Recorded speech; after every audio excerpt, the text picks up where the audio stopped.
Usually when we talk about a map, there is this comforting expectation of permanence. Right. You draw a straight line from point A to point B, you print it out, and the road just stays there. The continents don't drift overnight. Exactly. It's solid ground. Yeah, the cities stay pinned to their coordinates. It gives us this false sense of absolute predictability. Which is completely thrown out the window when you talk about space. Exactly.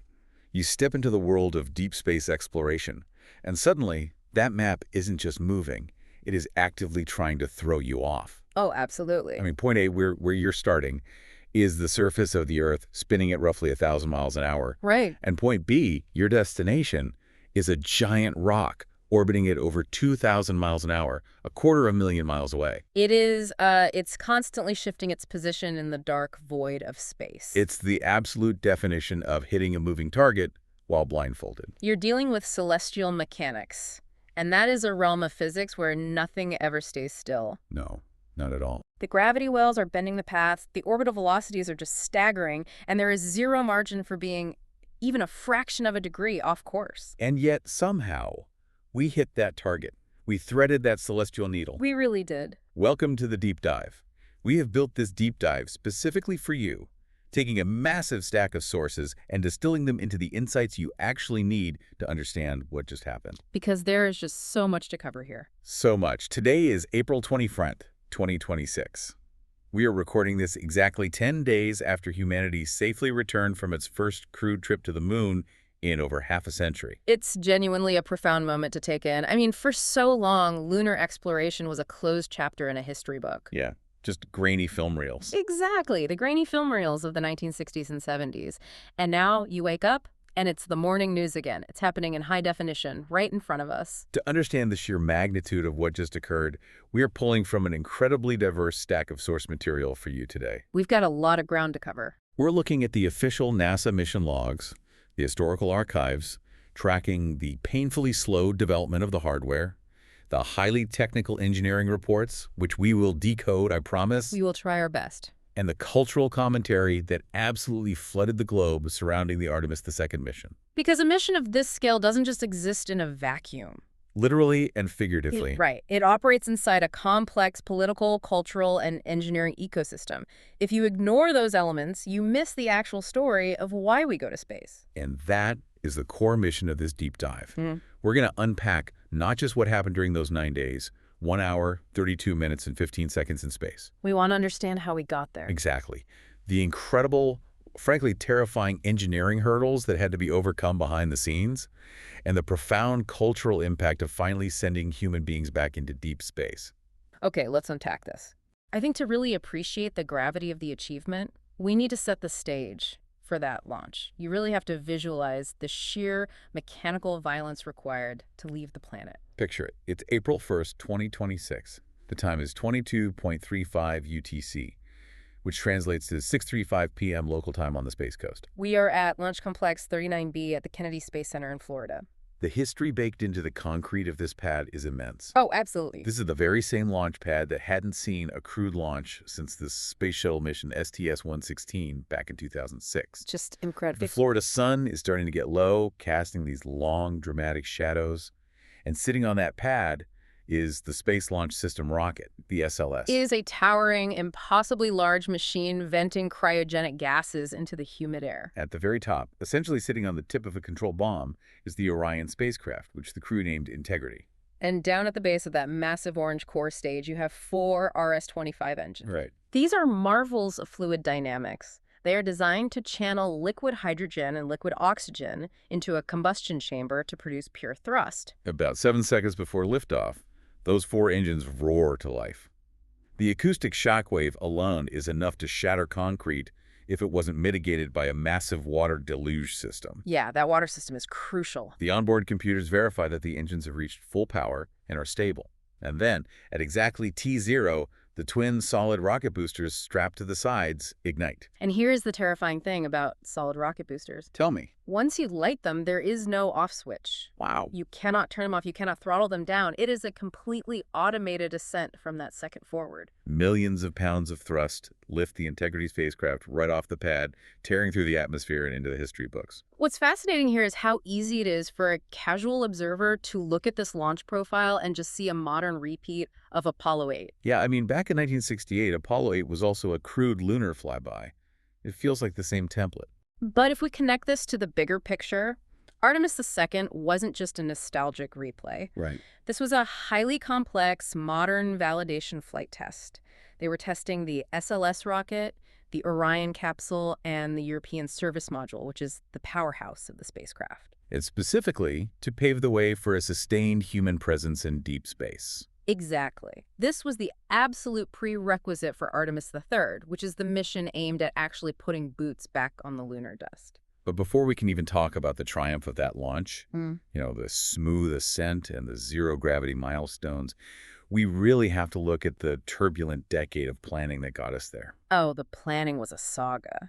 You cannot fully appreciate the smoothness of the flight without understanding the absolute friction it took to get this rocket off the ground. The path to the launch pad was arguably harder than the path to the moon. Seriously. Right. The delays, the shifting objectives, the canceled hardware, it is a masterclass in the realities of aerospace engineering. It really is. I was digging through the historical archives in our sources, and the mission profile for this specific flight has a wildly chaotic past. It changed so many times. If you rewind the clock to 2017, this flight wasn't even going to the moon in the way we saw it. It was then called Exploration Mission 2, or EM2. Right.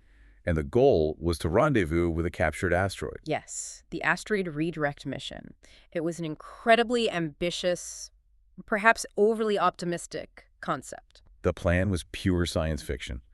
NASA was going to send a robotic probe out into deep space, locate a near-Earth asteroid, literally grab a multi-ton boulder off its surface, and drag that boulder back into orbit around the moon. It sounds like a movie. It does. Then, the crew of this mission, what became Artemis II, would fly out, park next to this captured rock, do spacewalks, and chisel off samples to bring home. Wow. But that entire program was abruptly canceled in April of 2017. And this highlights the why behind so much of space exploration's timeline. How do you mean? Well, space policy is incredibly fluid. The constant shifting of mission objectives shows you just how difficult it is to align cutting-edge technology, finite federal budgets, and shifting political will across different presidential administrations. So they scrapped the asteroid idea. Yeah. But they still have this rocket and capsule in development. So the mission shifted again. Right, they had to find something to do with it. There was a proposal to use this flight to deliver the very first piece of a new space station called the Lunar Gateway. Yes, the Gateway. It was going to be an 8 to 21-day mission hauling heavy infrastructure. But that got scrapped because the massive mobile launcher needed to support the upgraded, heavier rocket upper stage simply wasn't ready. The logistics just weren't there. They ended up moving the Gateway launch to a commercial SpaceX Falcon Heavy rocket. And then the ultimate plot twist, the entire Gateway program was completely canceled in March 2026, just weeks before Artemis II actually launched.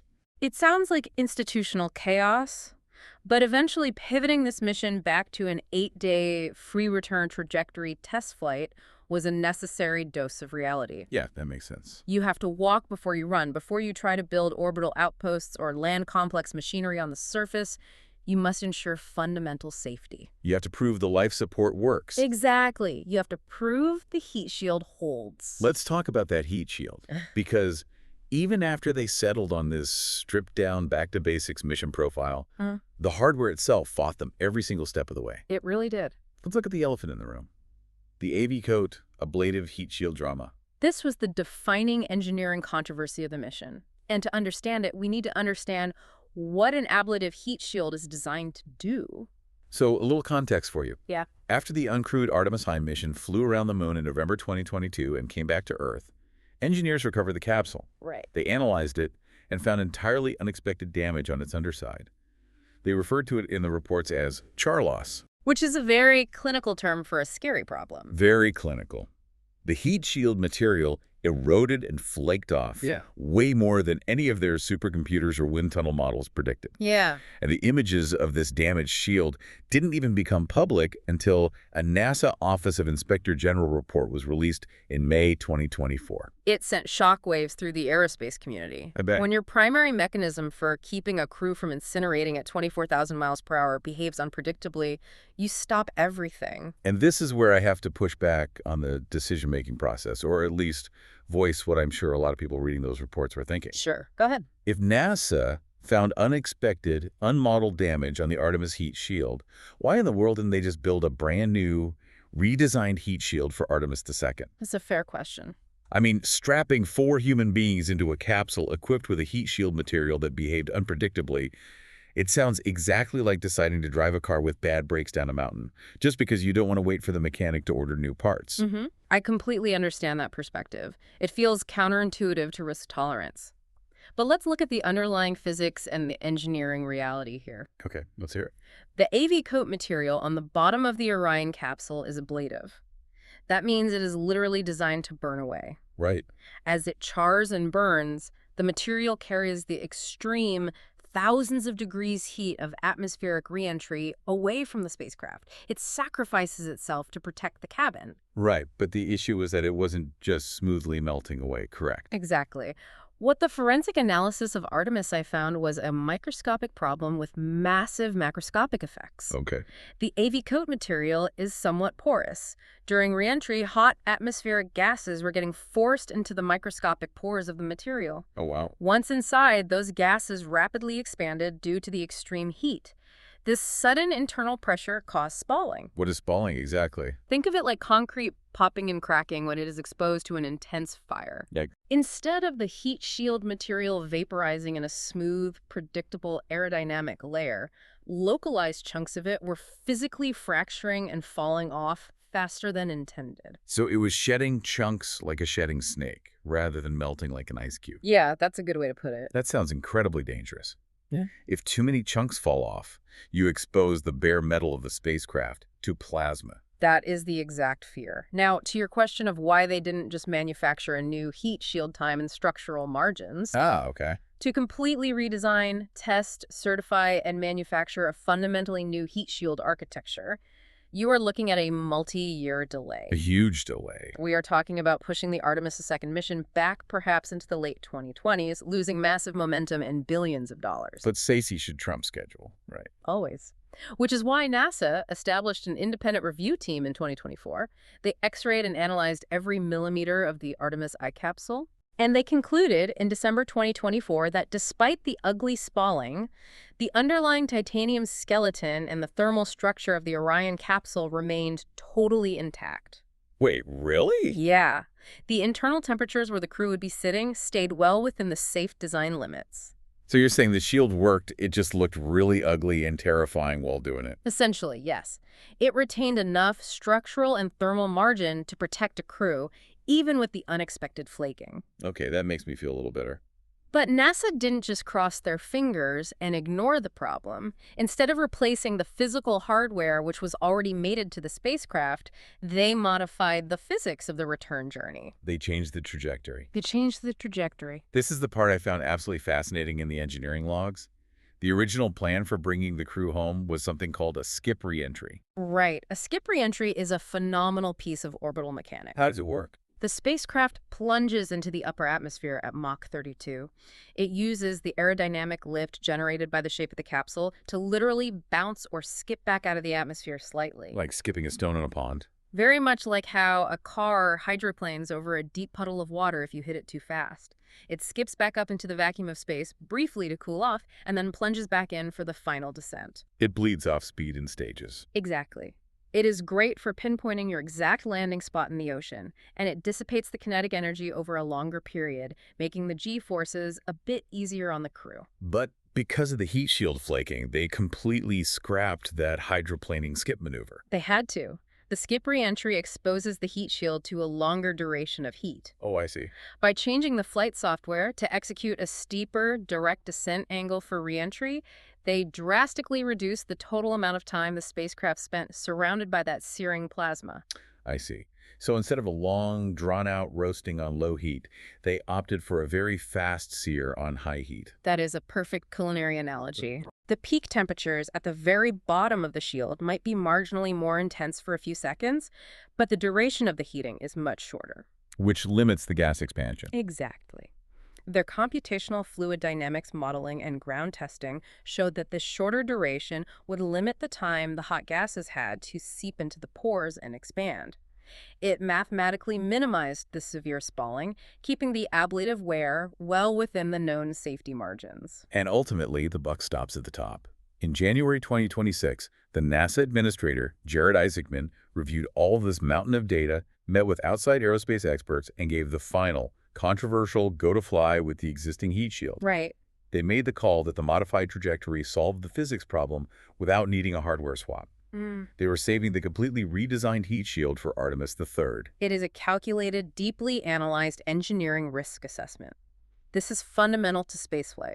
You never have perfect hardware. You just have known margins of error. You only have hardware whose margins of error you hopefully understand. And the heat shield wasn't the only piece of hardware fighting them. Oh, not at all. The launch date just kept sliding to the right on the calendar.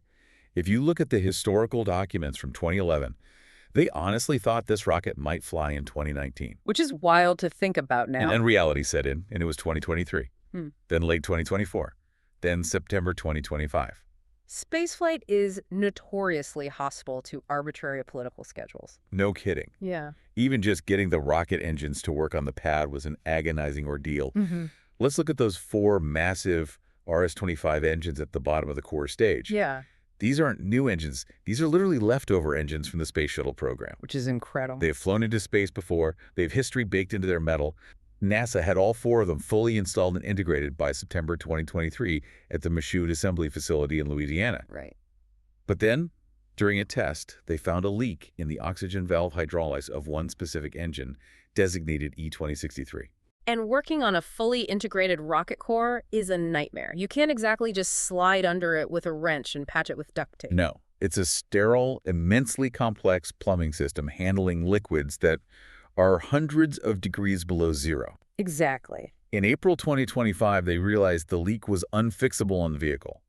They had to physically swap out engine E2063 for a different spare engine, E2061. Which is a huge undertaking. They basically took a 10-year-old engine out of this multi-billion-dollar rocket and replaced it with one nearly twice its age. Wow. The mechanical operation required to uncouple the cryogenic fuel lines, the sensors, the thrust vectoring hydraulics, and slide a new engine in without damaging the rest of the rocket.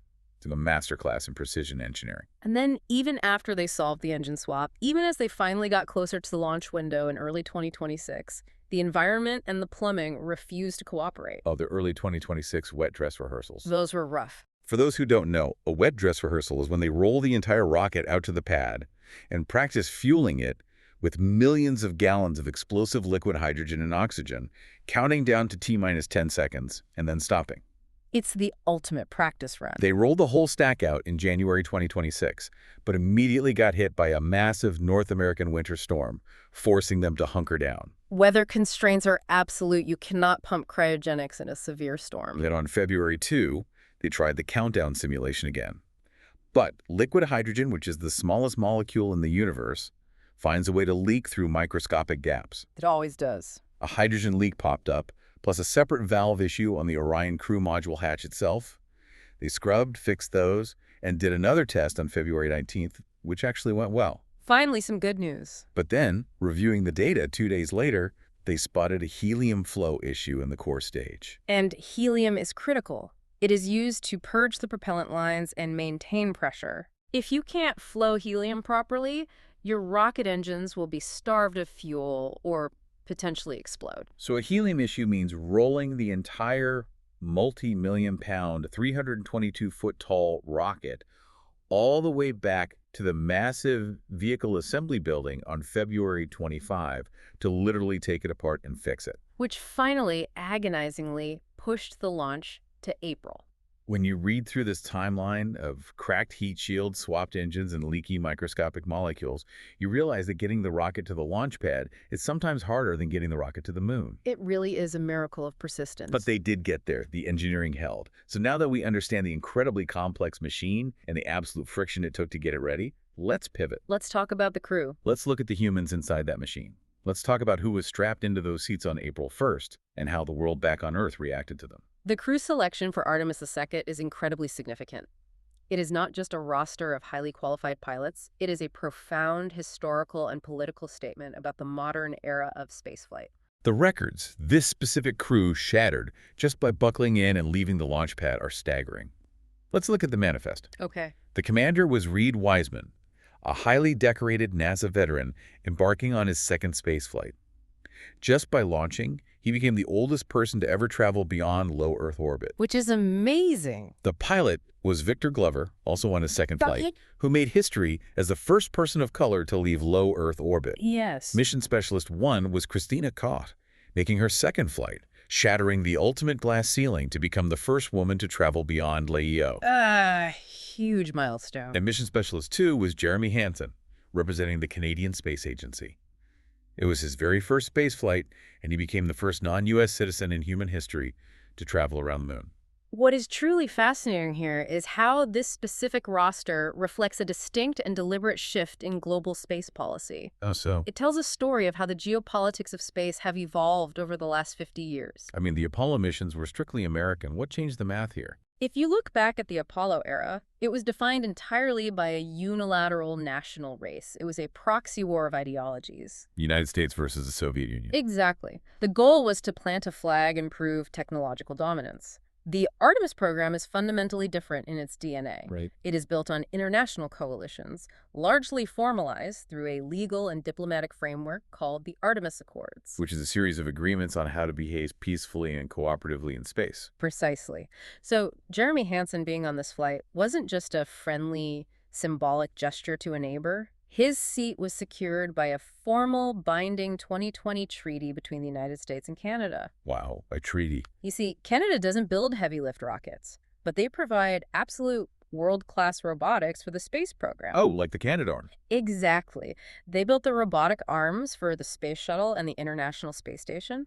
For the Artemis program, they committed to building the Canadarm3, a highly autonomous robotic system essential for the future Lunar Gateway outpost. That's a huge contribution. In exchange for that critical infrastructure, Canada secured astronaut flight opportunities.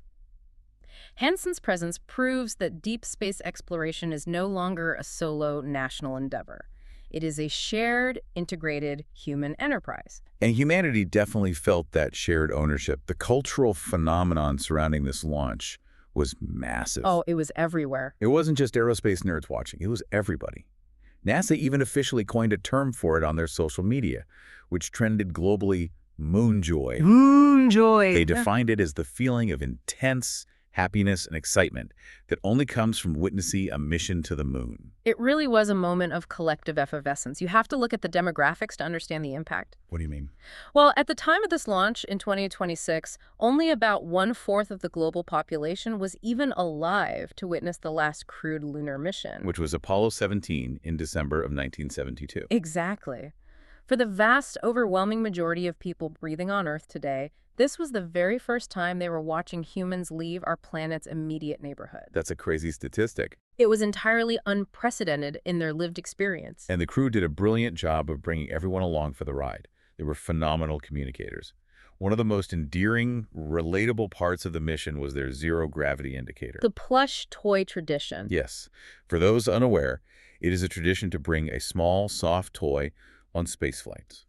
When the rocket cuts its engines and the capsule enters freefall, the toy floats, visually indicating to the cameras that the crew has reached microgravity. It's a great visual cue. For Artemis II, NASA held a massive global design challenge.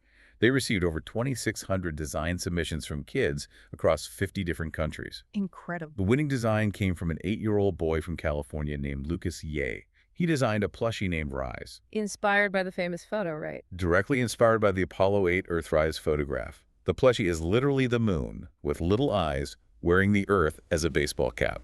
It is a brilliant, whimsical visual metaphor for the relationship between the two bodies. NASA had it custom-made out of flight-safe, non-flammable materials, and they tethered it inside the cabin. Yeah. And the best part of the story, at the end of the mission, after splashdown, protocol dictates that you leave the zero-gravity indicator inside the spacecraft for the recovery teams to catalog and process later. Right, don't touch anything. But Commander Wiseman said he felt so bad leaving the little guy behind in the capsule that he shoved it into his dry bag and carried it out to the rescue helicopter with him. That humanizing element is so vital to public engagement. It bridges the cold, intimidating gap between hard rocketry and everyday life. It reminds you that these are parents and everyday people flying these machines. Exactly. Speaking of everyday life, we have to talk about the food.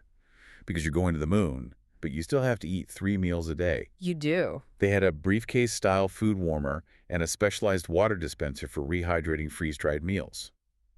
But the menu they picked out after pre-flight taste testing was fantastic. It wasn't just flavorless paste in tubes. No. Space food has come a long way. They brought 58 tortillas, because bread leaves crumbs that float into the electronics, but tortillas don't. Right. They had barbecued brisket, spicy green beans, 5 different types of hot sauces to combat the fact that your taste buds get muted in microgravity due to fluid shifts in your head. Which is such a weird biological quirk. And, in a moment, captured on live broadcast floating through the cabin, a literal glass jar of Nutella. It really emphasizes the humanity of the endeavor. It does. But of course, as with any major cultural event in the digital age, this global excitement inevitably spawned counter-narratives. The information space in 2026 is highly fractured. Right, and we're going to look at this strictly from an impartial informational standpoint. Important caveat. Just like the original moon landings faced skepticism, Artemis II faced a massive wave of sophisticated misinformation online.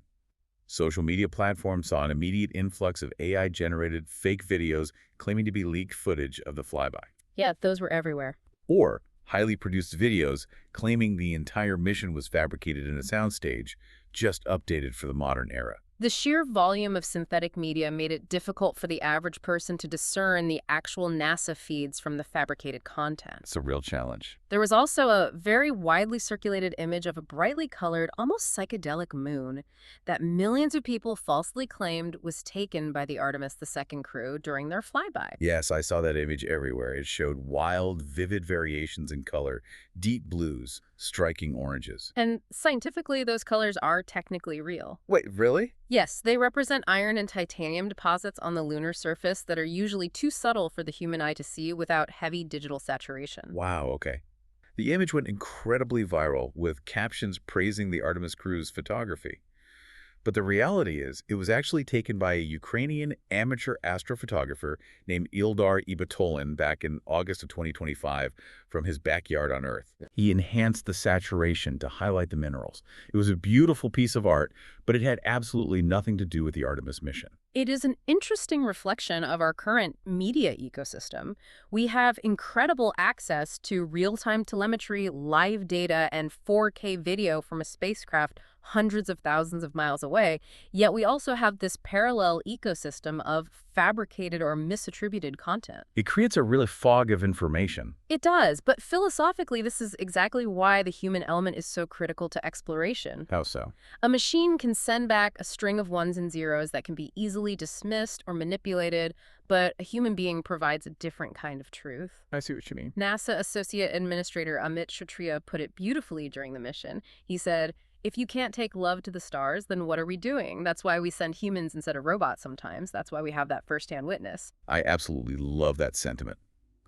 A robotic probe can take a high-resolution, multispectral image of a crater, but a human can tell you how their stomach dropped and how it actually felt to look out the window and see the Earth suspended in absolute blackness. Exactly. The human perspective is irreplaceable.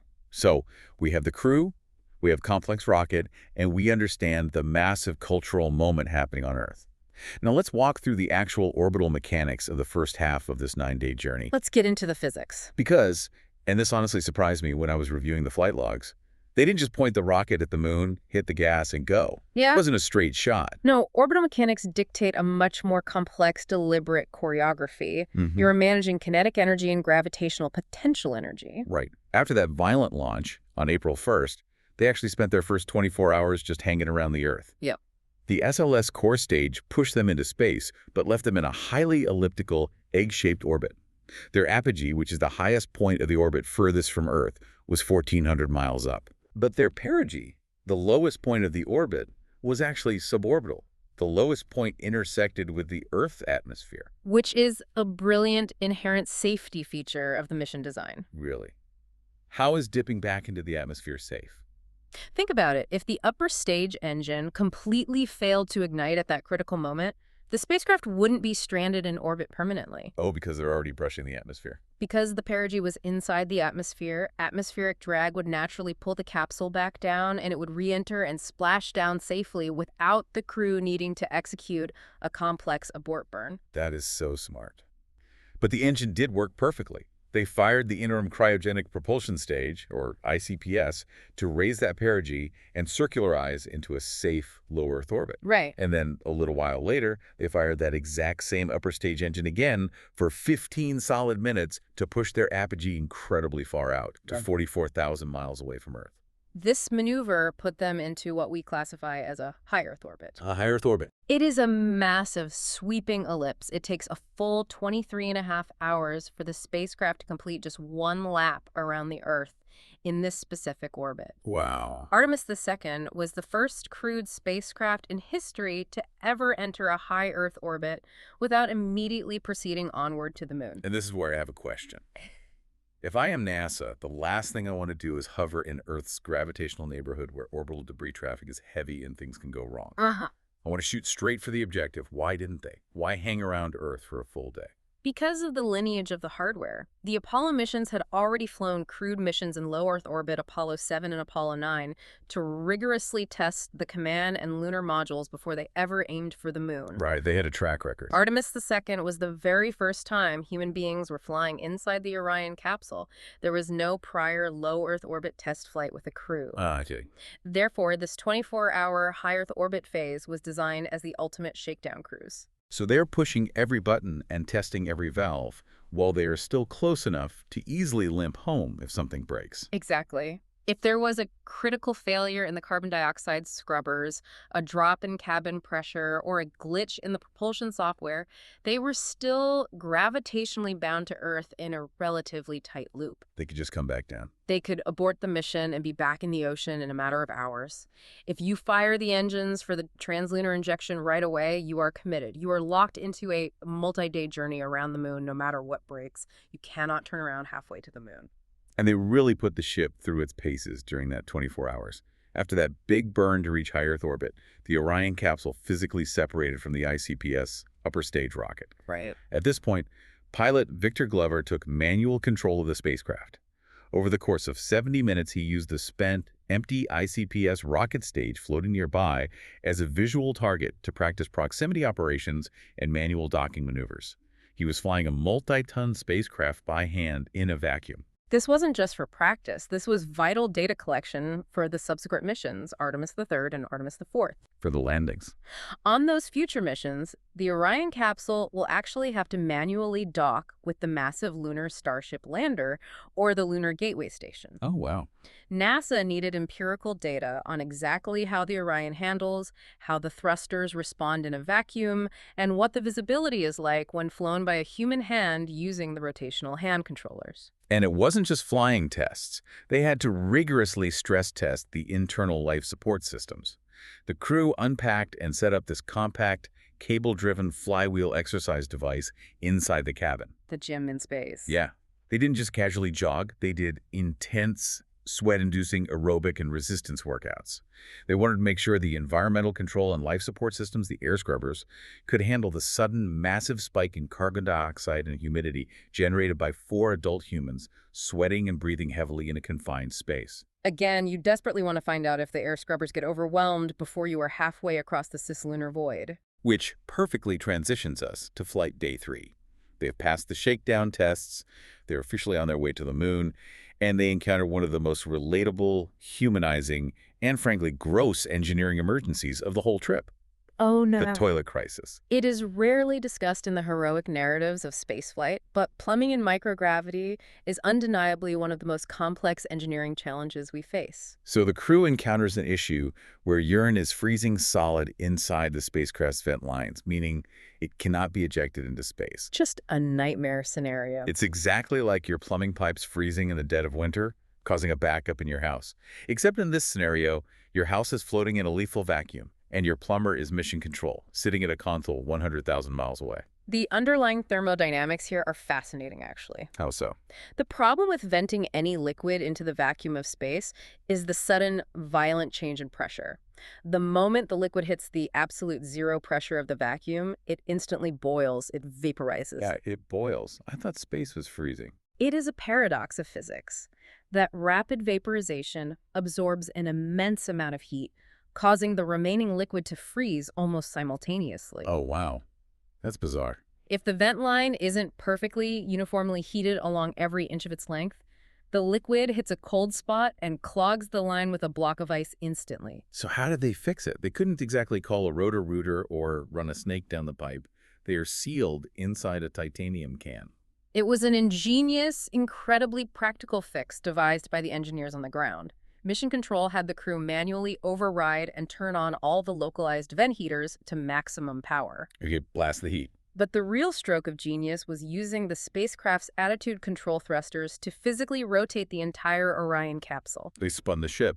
They changed its orientation in space so that the exterior port of the frozen vent line was directly exposed to the unfiltered, blistering warmth of the sun. That is amazing. They literally used raw solar radiation to bake the side of the spacecraft and melt the frozen urine block from the outside in so the crew could safely use the bathroom again. That is just brilliant engineering improvisation. Point the frozen pipe at the sun. Sometimes the simplest solution is best. Let's back up slightly to how they actually left that high Earth orbit to begin with. Yeah. On flight day 2, they executed the translunar injection burn, universally referred to as the TLI. This is the critical milestone. Cool. This is the massive, sustained engine burn that breaks the spacecraft out of Earth's immediate gravitational hold and sends it coasting across the void toward the moon's sphere of influence. They used the European Service Module's main engine for this, which is an AJ-10 engine. It fired for exactly 5 minutes and 49 seconds. Right. And what caught my eye in the technical logs is that this engine doesn't use liquid hydrogen and oxygen like the big rocket on the launch pad. It consumed about 1,000 pounds of hypergolic propellant. Yes. Wait, what does hypergolic actually mean in this context? It is a specific class of rocket chemistry. Hypergolic propellants are chemicals, typically hydrazine acting as the fuel and nitrogen tetroxide acting as the oxidizer. They spontaneously ignite the absolute millisecond they come into contact with each other. So there is no spark plug, no ignition sequence. None. You open a valve, the two liquids mix in the combustion chamber, and physics takes over with a violent explosion. That sounds dangerous. Why use it? The reason you want this specifically in deep space is reliability. A spark plug or an electrical igniter can fail in the cold vacuum of space, but chemistry never fails. As long as the valve's open, a hypergolic engine will light. It guarantees you can make the burn to get home. That makes perfect sense. Reliability over efficiency. Exactly. And as they coasted across the distance, settling into the routine of deep space travel, I loved reading about the NASA tradition of wake-up calls. This is a psychological morale booster that goes all the way back to the Gemini program in the 1960s. Right. Every morning, though morning is relative when the sun is always shining outside the window, Mission Control beams up a specific song over the radio to wake the crew and start their work shift. It's a nice touch of home. Artemis II was actually the first NASA mission to have its official wake-up songs compiled into a public Spotify playlist. And the music choices were incredibly eclectic. What did they play? On day 1, they woke up to a cover of Passion Pit's Sleepyhead, performed by the band Young and Sick. Okay, good start. Day 2 was Green Light by John Legend and Andre 3000. By day 4, they were listening to Pink Pony Club by Chappell Roan.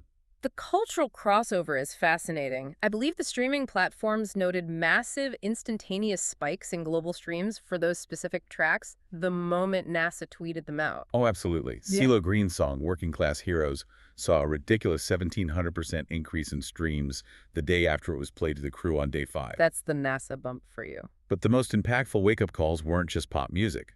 On day 5, they received a pre-recorded audio message beamed up from Apollo 16 lunar module pilot Charlie Duke. Oh, wow. He told them, "On the moon is a photo of my family. I pray it reminds you that we and America and all of the world are cheering you on." And then on day 6, the actual day of the lunar flyby, they woke up to the voice of Jim Lovell. Jim Lovell, the legendary commander of the ill-fated Apollo 13 mission. Yes. He recorded his message in August 2025, just months before he passed away. Hearing his specific voice beam across the void to a spacecraft flying the exact same mathematical free return trajectory that saved his life in 1970, it honestly gives you chills. It is the torch being explicitly passed. It connects the eras beautifully, which brings us to the absolute pinnacle of the mission, Flight Day 6. The climax. The moment Earth's dominant gravity finally gives way to the moon's sphere of influence. This is the moment that broke humanity's distance records and pushed our boundaries further than ever before. Let's set the exact orbital parameters of this flyby because the geometry is crucial. Yeah. On April 6, at precisely 23.00 UTC, the integrative spacecraft reached its closest approach to the lunar surface. Okay. They were flying 4,067 miles above the heavily cratered lunar far side. And because of where the moon happened to be in its elliptical orbit around the Earth at that specific moment in the month, they hit a maximum physical distance from Earth of 252,756 miles. That number is historic. It officially broke the human distance record set by the Apollo 13 crew 56 years earlier, which was 248,655 miles. Yes. These four individuals, Wiseman, Glover, Koch, and Hansen, were further from their home planet than any human beings in the entire history of the species. If we connect this to the bigger picture, we have to talk about the immense psychological weight of what happened next. What happened? As their trajectory carried them around and behind the moon, the sheer physical mass of the lunar body, thousands of miles of solid rock, moved between the spacecraft and the Earth. It completely blocked all electromagnetic radio signals. The dark side of the moon. Exactly. For exactly 40 minutes, beginning at 22.46 UTC, Mission Control declared loss of signal, or LOS. Complete, absolute radio silence. The telemetry screens in Houston just freeze. For those 40 minutes, those four humans were entirely cut off from the rest of their species, the rest of their history, every person they have ever loved, and every safety net they rely on.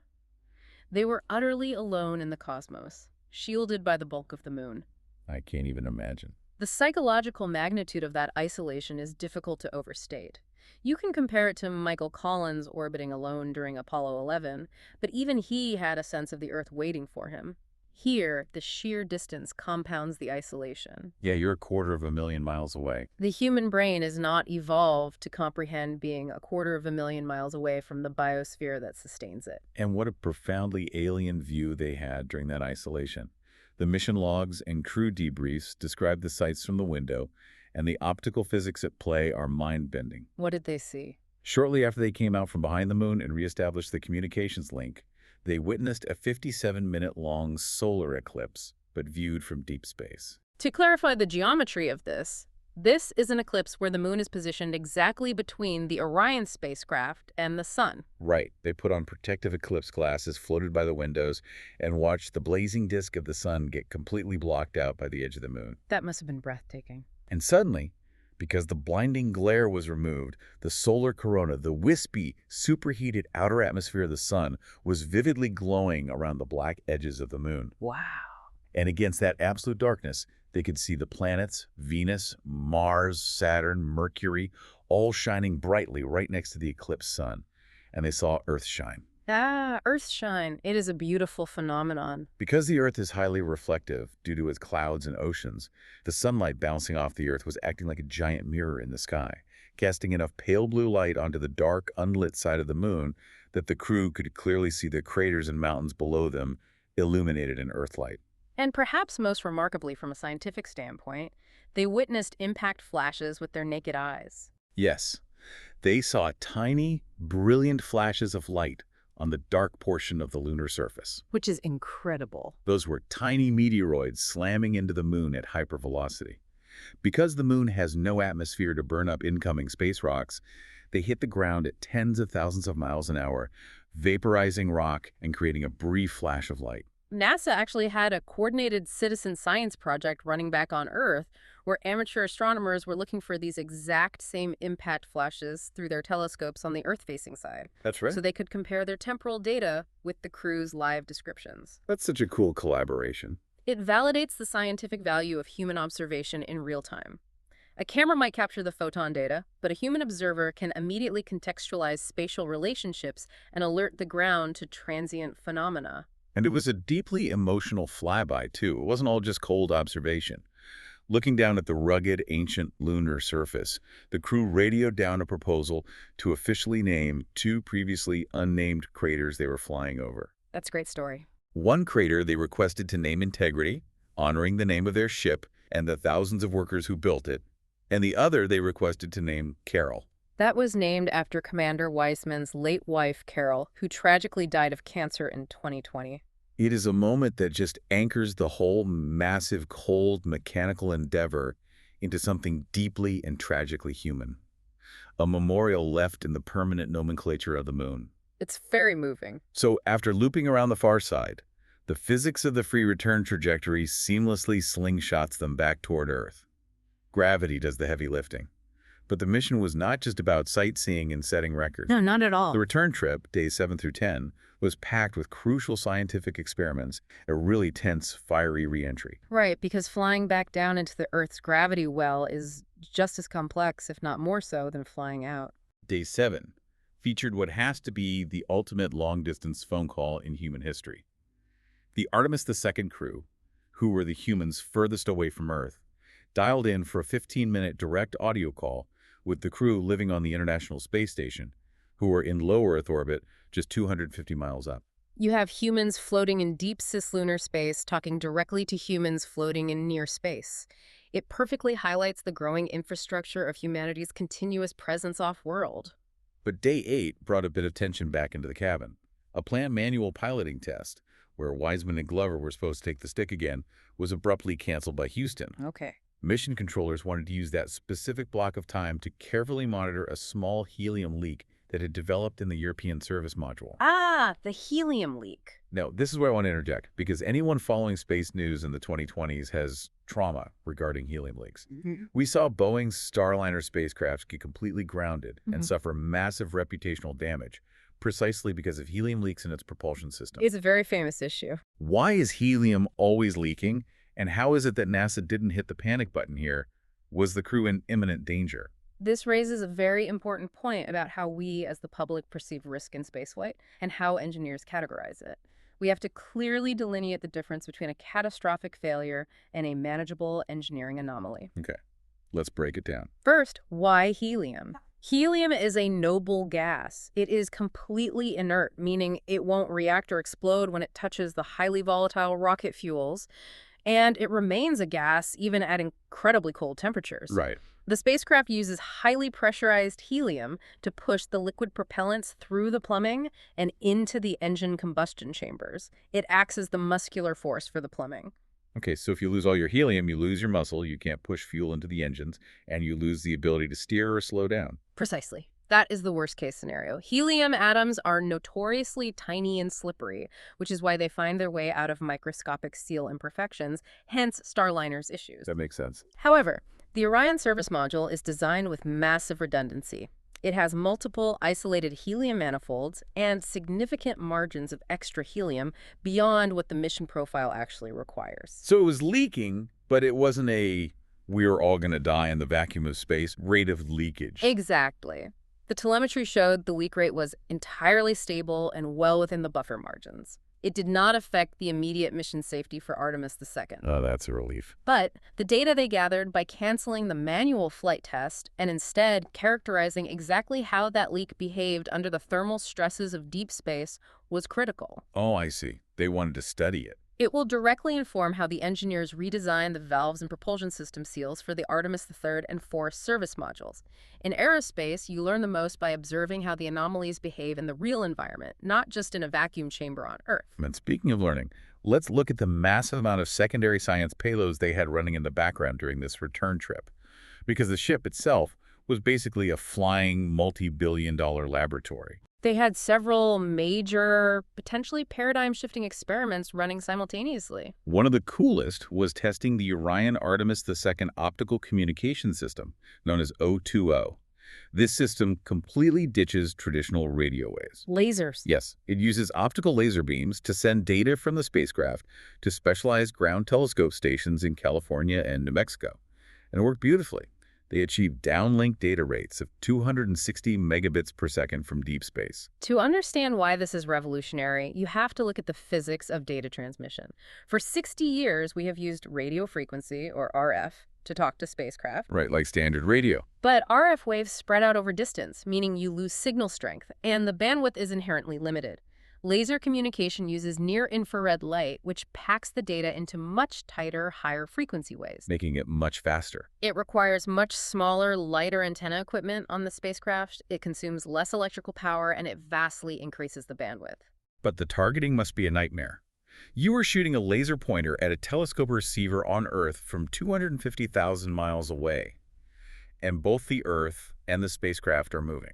It is incredibly complex. You have to account for the speed of light. Really? By the time the photon leaves the laser on the spacecraft and travels for 1.3 seconds to reach Earth, the ground station on Earth has literally rotated out of position. Oh my gosh, I didn't even think of that.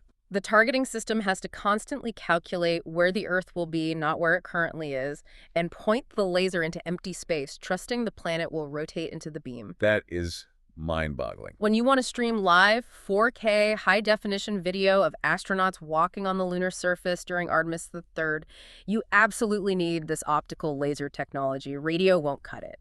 They also carried a fascinating medical payload called AVATAR, which stands for a Virtual Astronaut Tissue Analog Response. Yeah. It is essentially a sophisticated biological chip that mimics how human organs respond to stress. It's like a mini human in a box. Exactly. Yeah. This was the first time this specific tissue analog was tested outside the protective magnetic bubble of Earth's Van Allen radiation belts, exposing it to raw cosmic rays. And speaking of biology, they had the Archer payload, Yes. which meticulously tracked the crew's sleep patterns, circadian rhythms, and immune system function. The crew literally had to spit into tubes and give saliva samples before, during, and immediately after the mission. To see the effects of deep space. Right, to see how the unique combination of deep space radiation, microgravity, and psychological isolation impacted their cellular immune response. All of this biological data is foundational. We are gathering the baseline medical data required for when we eventually send humans on multi-month or multi-year journeys to Mars. You need to know they'll survive. You cannot survive a trip to Mars if your immune system collapses from radiation stress. But we have to be honest, not all the science experiments were a roaring success. Let's talk about the rideshare payloads, the CubeSats. Ah, yes. The secondary payloads tucked into the rocket adapter. Right. NASA utilized the empty space inside the adapter ring, the section connecting the rocket's upper stage to the Orion capsule, to deploy 4 small, shoebox-sized international CubeSats. Okay. These satellites were built by nations that had signed the Artemis Accords, showcasing international cooperation. You had Germany's satellite, named Tekeles, designed to study how electrical components degrade in deep space. Right. You had Argentina's Atenea, studying the effectiveness of new radiation shielding materials. South Korea sent KRAD Cube to study space radiation impacts on simulated human tissue. And Saudi Arabia sent Shams, a satellite designed to measure space weather and solar flares. It was a very ambitious, highly international suite of scientific instruments, but it highlights a brutal reality of the aerospace industry. Yeah, space is unforgivingly hard. Argentina's Atenea actually completed its primary data collection mission rapidly, but it subsequently burned up in the Earth's atmosphere after a single orbit because it simply wasn't designed with a propulsion system to boost itself higher. Which is unfortunate. But the other 3 satellites were supposed to fire their own experimental micropropulsion systems to raise their orbits and stay in deep space long term. They needed to boost themselves. South Korea's KRAD Cube suffered an anomaly and failed to establish stable communication with ground controllers, rendering it lost. Germany's Tekeles failed to initiate its propulsion sequence. Ouch. Ultimately, only the Saudi Arabian satellite, Shams, successfully fired its thrusters, boosted its orbit, and began its long-term mission. The others succumbed to orbital decay and burned up in the atmosphere. I know it sounds like a massive failure rate, but this is an important reality check regarding how engineering iteration works. What do you mean? In space exploration, especially when dealing with highly experimental, miniaturized CubeSat technology, the failure of secondary payloads is a standard expected part of the learning curve. It's normal. Building a microscopic thruster that can survive the violent vibration of launch and then function perfectly in a frozen vacuum is astonishingly difficult. Yeah, that makes sense. The primary mission validating the Orion capsule and the SLS rocket was entirely successful. The loss of the rideshare payloads is certainly disappointing for those specific scientific teams, but it provides vital telemetry and failure data on how to design more robust miniature propulsion systems for the next launch. You fail forward. Okay, so that brings us to the grand finale, the fiery return, splashdown. The end of the road. It is April 11th, 2026. After 10 days in the harsh environment of space, approaching the Earth, the European Service Module, which provided all the air, water, and power, has done its job. It detaches and burns up harmlessly in the atmosphere. Right. The Orion crew module, now flying solo, fires its maneuvering thrusters for 19 seconds to dial in the exact precise angle of attack, and they hit the top of the Earth's atmosphere. And remember the physics we discussed earlier. Because of the lingering concerns regarding the spalling on the AV code heat shield, they are coming in on that steeper, direct entry trajectory. No skipping. No skipping to cool off, they were taking the heat head on. They hit the upper atmosphere, traveling at over 24,000 miles per hour. That is roughly 11 kilometers every single second. Incredible speed. The friction of the air compressing violently in front of the blunt capsule generates a bubble of superheated plasma that completely envelops the spacecraft. It is a blazing, violent return that subjects the crew to heavy G-forces and entirely blocks out radio communications for several minutes. It's tense. But the heat shield, despite the flaking, despite the intense, concentrated thermal spike at the direct descent, holds together perfectly. The computational fluid dynamics modeling was correct. The physics worked exactly as designed. The parachutes deploy flawlessly. Splashdown happens at 0.07 UTC on April 11 in the Pacific Ocean, just southwest of San Diego.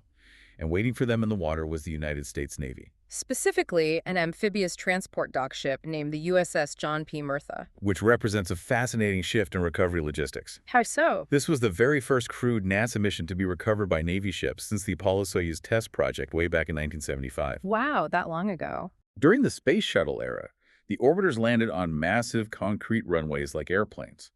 With the commercial SpaceX Crew Dragon flights, private commercial recovery ships pulled the capsules out of the water.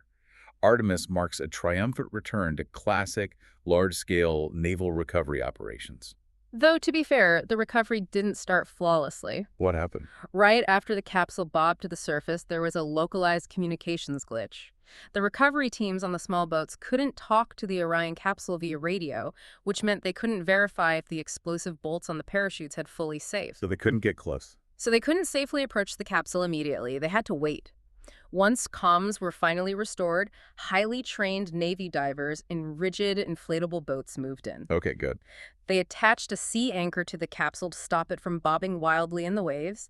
They attached a massive inflatable flotation collar around the base. And then they attached this brilliant inflatable raft they lovingly call the front porch right to the side hatch. It is a highly choreographed, incredibly dangerous ballet performed in the open ocean. It really is. The hatch opens. The crew, feeling the crushing weight of Earth's gravity for the first time in 10 days, crawls out onto that inflatable front porch. They are fitted with hoisting gear, winched up into a hovering helicopter, and flown directly to the advanced medical bay aboard the Murtha. In the capsule. Meanwhile, the massive Navy ship partially floods its internal well deck at the stern, pulls the Orion capsule inside using heavy winches, and drains the water to secure it on a cradle. The entire operation completely proved that the recovery logistics are fully ready for the returning moonwalkers of Artemis III. So when you look at the totality of the mission, we have a phenomenally successful launch, a record-breaking lunar flyby, a thorough validation of the life support and manual piloting system, and a totally safe return despite the known anomalies with the heat shield spalling and the service module valves. It is a monumental triumph of systems engineering. It is just an incredible, sweeping journey. From a decade of political hurdles, engine swaps in Louisiana, and intense heat shield debates. Absolutely. Through that historic high Earth orbit shakedown cruise, where they literally had to use the radiation of the sun to unfreeze their plumbing. The toilet fix, yes. To breaking Apollo 13's 50-year-old distance record, witnessing a solar eclipse from behind the moon, and returning safely to Earth with a wealth of new medical data and optical communication science. It's staggering when you list it all out like that. So what does this all ultimately mean for you, the listener, and for us as a species? I want to leave you with a final philosophical thought to mull over. We spent a lot of time talking about the mathematical concept of the free return trajectory today. Yes, we did. That was the specific orbital path the Artemis II mission utilized. What that mathematically means is once that translunar injection burn happened on day 2 and they reached the correct velocity, the physics of the universe guaranteed they would swing around the gravity well of the moon and return directly to Earth. Even if every single engine, computer, and battery on that spacecraft had completely failed after that burn, the immutable laws of gravity itself would bring them safely home to the atmosphere. The physics locked them into a return. It is a profound concept. I view it as a beautiful, undeniable metaphor for humanity itself. For over 50 years after the end of the Apollo program, we drifted. We stayed in low Earth orbit, focusing our energies inward on space stations, shuttles, and staring back down at the Earth. We did. But the gravitational pull of deep space, the innate human drive to push outward, never actually let us go. The Artemis II mission proves that our return to the moon wasn't just a fleeting political policy or a temporary budgetary line item. No, it wasn't. It was an inevitable trajectory. The mathematics of our curiosity demanded we go back. The question you should ask yourself now is, with the success of this flyby, where does the momentum of this trajectory sling us next? A map that never stops moving. Thank you for joining us on this deep dive into the Artemis II mission. Keep looking up, keep asking questions, and we'll see you next time.